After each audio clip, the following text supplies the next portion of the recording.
दोस्तों, किसी गांव में एक बुद्धिमान ब्राह्मण रहता था। उसका एक दोस्त था जो एक पैर से लंगड़ा तथा बहरा था। वह दूसरे गांव में रहता था। एक दिन वह ज्ञानी ब्राह्मण अपने बचपन के दोस्त से मिलने के लिए घर से निकला। उसके दोस्त का घर काफी दूर था। वह ब्राह्मण रास्ते में जा ही रहा था कि उसे अचानक एक हष्ट-पुष्ट आदमी दिखाई दिया। वह भी उस ब्राह्मण के साथ चलने लगा। तो वह ब्राह्मण उस मनुष्य का नाम पूछता है, तो वह अपना नाम महाकाल बताता है। वह ब्राह्मण भी सोचने लगा कि मुझे भी काफी लंबा जाना है, चलो एक साथ मिल गया जिससे रास्ता आसानी से कट जाएगा। अब ब्राह्मण और महाकाल दोनों साथ साथ चल रहे थे कि अचानक एक गांव आ गया। तब महाकाल ने उस ब्राह्मण से कहा कि तुम चलो और मुझे इस गांव में थोड़ा काम है, मैं अभी आ रहा हूँ। थोड़ी ही देर में उसी गांव में एक भैंस ने एक आदमी को लात मार दी। थोड़ी ही देर में महाकाल उस ब्राह्मण के पास आ गया और बोला कि चलो। फिर वह ब्राह्मण उस महाकाल के साथ चलने लगा। थोड़ी दूर जाने पर फिर एक गांव आया तो महाकाल उस ब्राह्मण से बोला कि मुझे इस गांव में थोड़ा काम है, मैं अभी आ रहा हूँ। थोड़ी ही देर में उस गांव में आग लग गई। वह ब्राह्मण सोचने लगा कि यह आदमी जहाँ जहाँ जाता है तो वहाँ पर कोई ना कोई घटना जरूर घटती है। अतः वह ब्राह्मण महाकाल से पूछ लिया कि भाई तुम कौन हो। ब्राह्मण की बात सुनकर महाकाल बोला कि मैं यमदूत हूँ, मनुष्यों के प्राण हरण करना मेरा काम है। उसके बाद ब्राह्मण महाकाल से पूछा कि तुम यमदूत हो तो ये बताओ कि अगली मृत्यु किसकी होने वाली है। तब महाकाल ने कहा कि अगली मृत्यु तुम्हारे उसी मित्र की होने वाली है जिससे तुम मिलने के लिए जा रहे हो। वह ब्राह्मण सोचने लगा, यदि ऐसी बात है तो मैं अपने मित्र से मिलने नहीं जाऊंगा। महाकाल ने ब्राह्मण से कहा कि तुम जो सोच रहे हो ऐसा कुछ भी नहीं होगा, होनी अटल है, इसलिए होकर रहेगी। थोड़ी देर में उस ब्राह्मण ने देखा कि उसका मित्र उससे मिलने के लिए बड़ी तेजी से चला आ रहा है। जैसे ही उसका मित्र उस ब्राह्मण के पास पहुंचता है, हृदयाघात होने के कारण उसकी मृत्यु हो जाती है। इससे उस ब्राह्मण को बड़ा पछतावा होता है। वह ब्राह्मण उस महाकाल से पूछता है, अच्छा ये बताओ कि मेरी मृत्यु कब और कैसे होगी।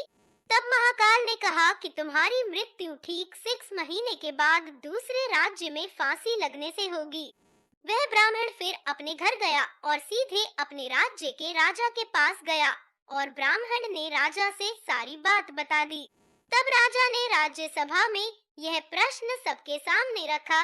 तब उस राज्य सभा में यह फैसला लिया गया कि यदि ऐसी बात है तो वह ब्राह्मण इसी राजमहल में 6 महीने तक रहेगा। राजा ने ब्राह्मण के लिए राजमहल में ही व्यवस्था करवा दी। धीरे धीरे समय व्यतीत हो रहा था। उस ब्राह्मण को नींद में चलने की बीमारी थी और यह बात उस ब्राह्मण को नहीं मालूम थी। जिस दिन उसकी मृत्यु होने वाली थी उसी रात्रि को ही वह ब्राह्मण राजमहल से निकलकर दूसरे राज्य के राजमहल में जाकर राजा के शयन कक्ष में राजा और रानी दोनों के बीच में जाकर सो गया। सुबह जब राजा उठा तो उस ब्राह्मण को अपने शयन कक्ष में देखकर बहुत क्रोधित हुआ और उस ब्राह्मण को फांसी की सजा सुना दी। तब वह ब्राह्मण उस राजा से सारी कहानी सुना डाली, जिसको सुनकर वह राजा अपना एक गुप्तचर अपने पड़ोसी राज्य के राजा के पास भेजकर सारी जानकारी ले ली। जिसको सुनकर वह राजा अपने फैसले पर बहुत पछता रहा था।